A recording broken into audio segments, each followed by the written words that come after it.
Se lige her. Det er Jesper, det er min yndlingskameramand.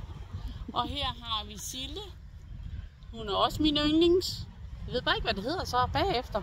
Kameramand kan man jo altid sige. Ja.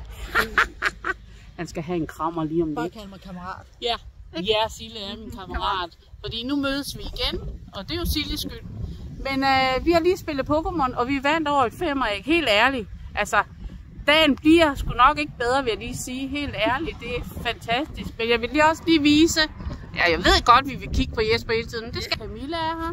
Og takket være hende, har vi kunnet spille Pokémon i dag. Men det var den der overraskelse, som jeg ikke fortalt, og har ikke fortalt de andre dage. Det er, at jeg blev kontaktet af Sille, og vi laver lige et program her. Jeg ved egentlig ikke, hvad det kommer til at hedde eller noget, men det er også lige meget. Det er bare fedt, og de har været med ud at køre i min bil. Det kommer jeg også til at se. Er det ikke fantastisk? Men det var bare lidt her fra i dag. Jeg har slet ikke tid til mere, fordi nu skal jeg jo... Ja. Kan I have det rigtig godt derude, så siger Sille Jesper hej. Og Camilla. Ja, lige på den side.